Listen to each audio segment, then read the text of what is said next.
querem ser agradecidas. Algumas vezes acham as memórias de alegrias passadas um agravamento de tristeza, da tristeza presente.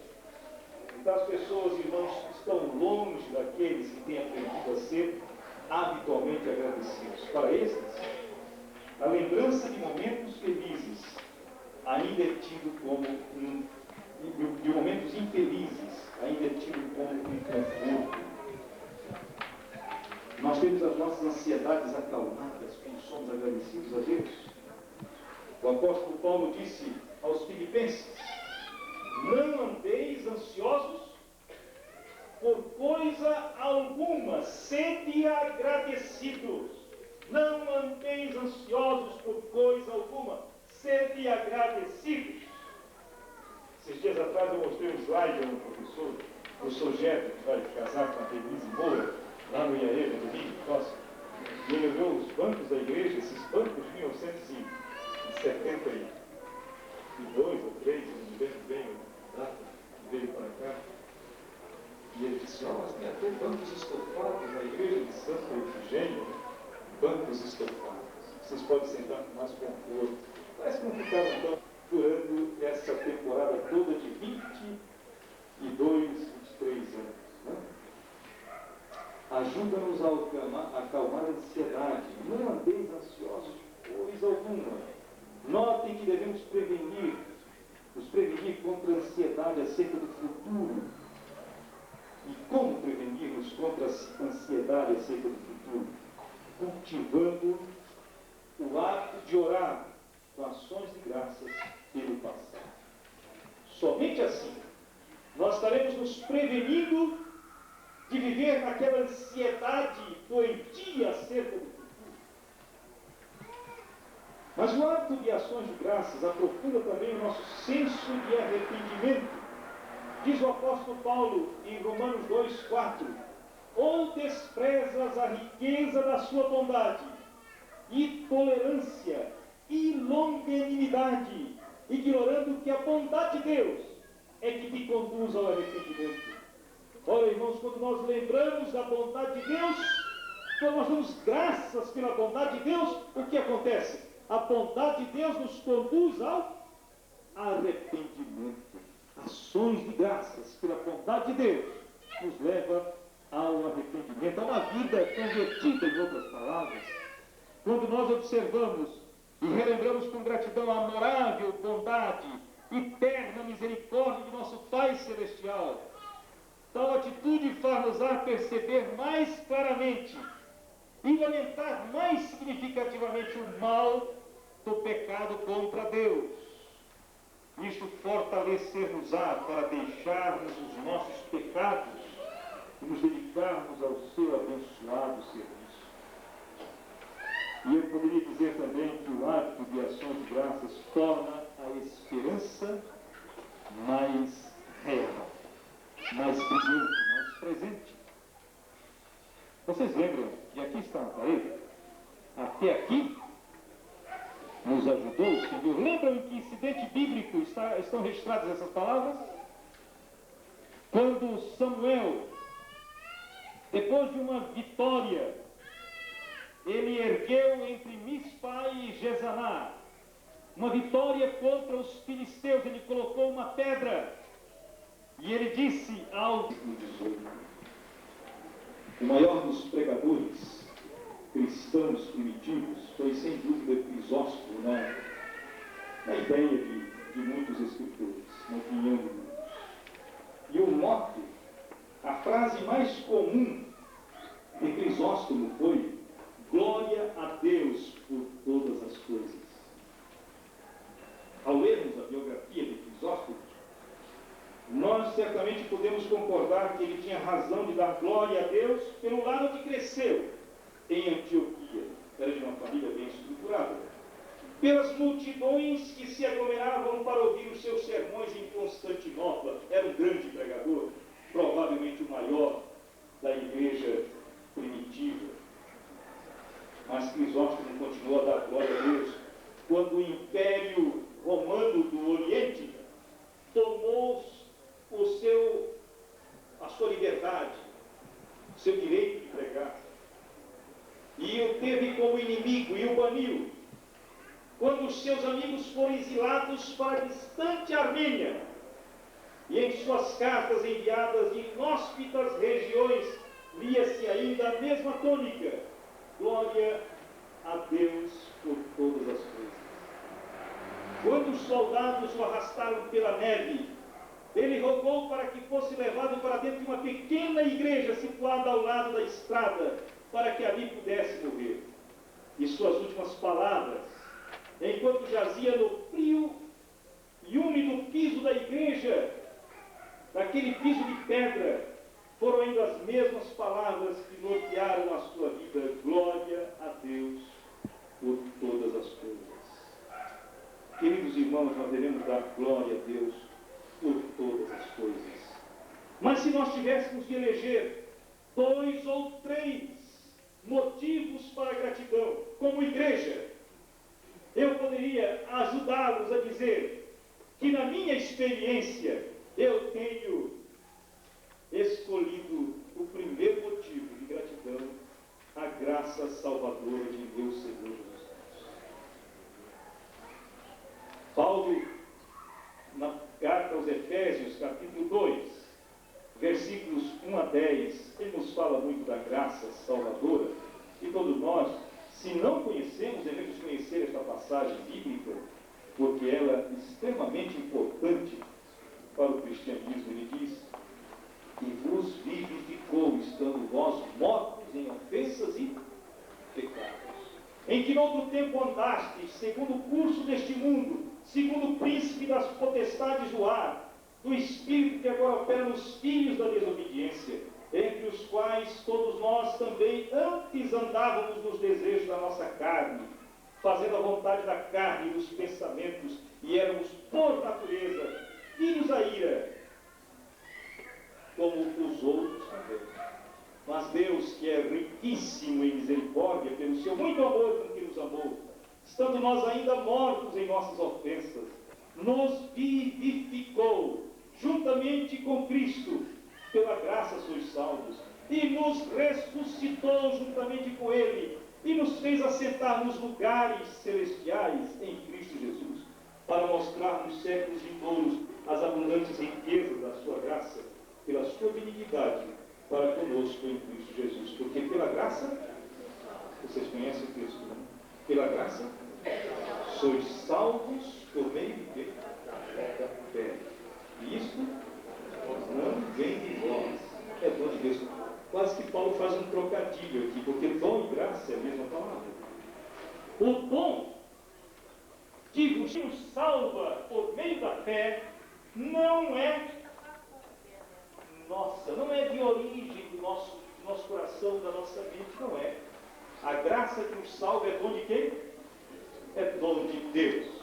É dom de Deus. Queridos irmãos, salvação é obra de Deus, não é obra humana. Vem mediante a fé como instrumento, mas a fé não é uma virtude teológica, é confiança no Senhor através de sua palavra. Nós devemos dar graças ao Senhor por mensagem tão consoladora, tão repousante. Aquele que está em Cristo, aquele que está salvo pela graça, ele pode colocar a sua cabeça no travesseiro e dormir tranquilo. Os meus alunos, de vez em quando, se assustam quando eu digo, vão às vezes levar trabalhos em casa, e eu marco sempre até a hora do Jornal Nacional. E depois disso já fica meio tarde, não é? Então vocês vão até a hora do Jornal Nacional e recebem, depois disso não dá. E quando eles partem, quando eles se despedem, eu digo, por favor, durma no Senhor, irmão. E ele assusta, o que é isso? Eu digo, durma no Senhor, para acordar no Senhor. Todos os dias, todas as noites, como crentes, nós devemos colocar o nosso rosto no travesseiro e dormir no Senhor. Viver no Senhor e dormir na confiança de que o Senhor está operando a nossa salvação. Queridos irmãos, ela é garantida, salvação é garantida pela graça do misericordioso Deus. O segundo motivo que eu tenho e quero ser mais breve. Amanhã eu vou falar um pouco mais sobre este assunto. É pela existência da igreja. Posso dizer a vocês um segredo? Eu talvez seria um indivíduo bem diferente se não fosse a igreja. Ah, você vai dizer isso não é segredo?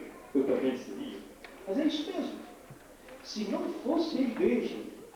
Outro dia o professor Vandir Araújo disse: a igreja é como se fosse uma mola propulsora, socialmente falando. Ela nos impulsiona, ela nos eleva. E eu agradeço pela existência da igreja. Espiritualmente, socialmente, economicamente. Não que eu viva para explorar a igreja, mas para servir a igreja. Mas posso dizer que a igreja tem nos motivado a ser econômicos, a ser equilibrados em todas as coisas. Por isso, quando o salmista era convidado para ir ao templo, naquela festa anual, o que ele cantava? Alegrei-me quando me disseram: vamos à casa do Senhor. Irmãos, nós devemos agradecer ao Senhor porque Ele fundou a igreja, porque Ele sustenta a igreja. E não é apenas um edifício que está muito bonito. Descrito em Jesus, como nosso Salvador descendo das nuvens dos céus, nos levando para o mar eterno, nos trazendo de volta para a terra renovada pelo seu poder, e dizendo: vinde benditos de meu Pai, possuir a terra, e vos dou por herança. Irmãos, o meu sonho ainda não acabou. Por isso eu dou graças a Deus. Ele é firme, Ele é real. Pode ser que alguns digam: mas como é que você pode provar isso? Como é que você pode chegar a colocar isso em uma equação exata? Esses dias atrás eu comprei a revista Veja, por causa da morte de Tom Jobim. Eu apreciava alguma coisa que ele fazia em termos de música, embora não era desses fãs de sair como tietes, né, e vindo assinar. Só queria ler um pouco da biografia desse homem. Infelizmente morreu sem o conhecimento completo de Deus, alguma coisa que teria. Né? Mas ali naquela revista aparece uma reportagem nas páginas amarelas com Marcelo Gleiser. Marcelo Gleiser é um físico brasileiro que está se tornando famoso no exterior. E ele, entre outras coisas que ele diz para o repórter que o entrevistou, foi o seguinte: o repórter pergunta: mas como o senhor diz que tem um projeto de conhecer o universo, se o universo é infinito? Ele diz: é exatamente isso, nós somos limitados. Nós, seres humanos, somos limitados. E nós podemos ir até um certo ponto, e a partir dali, não mais. Mas o máximo que eu puder ir, eu quero ir. Ele está tentando descobrir o formato, o desenho das galáxias, coisa que a nossa mente não consegue assim imaginar, né? Mas é isso que ele está estudando. E ele diz assim: se você tentar ir além do que você pode, é como se você quisesse tentar explicar o inexplicável. A nossa razão não pode explicar aquele que criou a razão.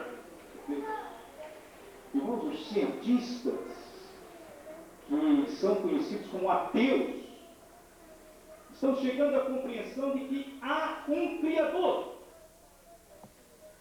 E nós temos essa mensagem.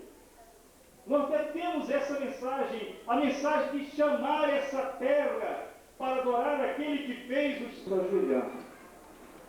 E temos um dom por alguma coisa que aconteceu em nossa vida, em nossa existência. Você não consegue definir em sua mente esse motivo. Mas como igreja, nós deveríamos agradecer com a nossa família a existência desta igreja aqui no bairro de Santa Efigênia. Que Deus nos abençoe, que Deus nos ajude a criarmos este hábito de gratidão e a renovarmos esta festa anualmente ou na frequência que nos for mais possível, para assim termos vencidos os maus hábitos de descontentamento nesse mundo de pecado e chegarmos felizes à Canaã celestial. Amém.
Senhor nosso Deus e nosso Pai,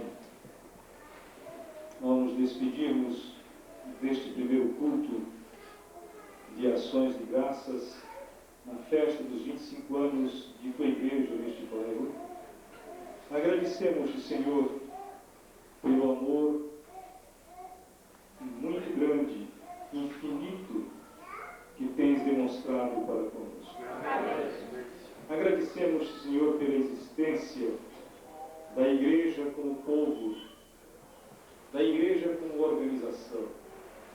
Agradecemos, querido Deus, pela liderança desta Igreja, em todos os níveis, mas hoje, em especial, pela liderança local, aqueles líderes que para aqui vieram, oriundos da Igreja Central de As Fortes naquela época, e aqui firmaram o seu hábito de cultuar com sua família e chamar os amigos e vizinhos para erguer este monumento. Amém. Agradecemos-te, Senhor Deus, pela existência do teu ministério que tem nutrido, sustentado essa igreja durante todos estes anos. Amém. E sobretudo, ó Pai, pela existência de tua palavra, que como instrumento do Espírito tem abençoado nossas almas e tem nos concedido a visão esperançosa que nos dás de uma vida no porvir, de uma terra prometida, de um lar sem sombras. Senhor Deus, abençoa-nos como igreja nesta noite, com este espírito de gratidão. Abençoa-nos como famílias e ajuda-nos, Senhor, a permanecermos unidos a Ti e unidos uns aos outros até aquele glorioso dia da Tua volta. Nós te rogamos por Jesus. Amém.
É para nós, nesta manhã,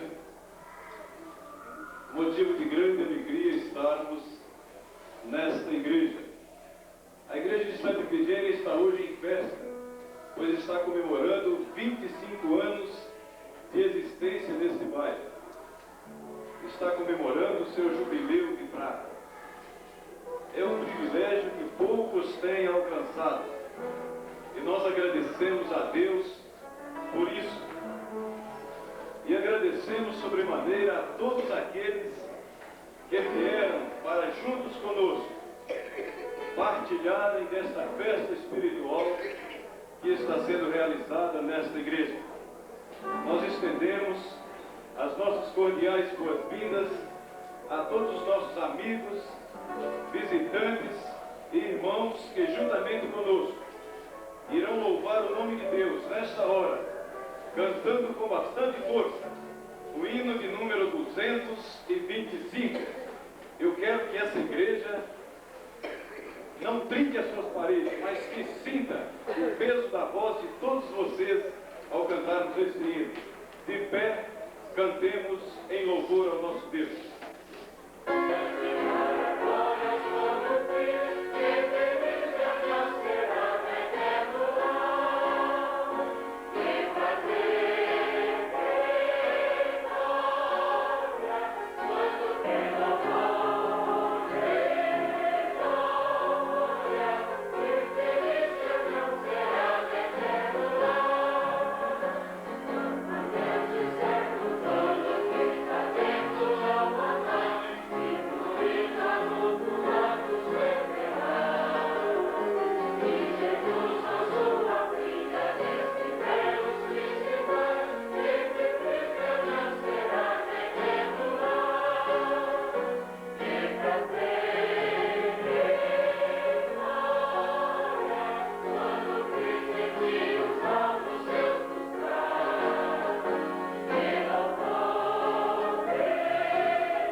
Vamos nos colocar de joelhos para falarmos com o nosso Deus. Em toda a nossa vida. Amém. Pedimos, Senhor, que fique, Senhor, com as pessoas que não puderam ouvir também. Te agradecemos por tudo. Em nome de Jesus. Amém. Amém.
Haja visto que as ofertas são para toda a Europa e a África.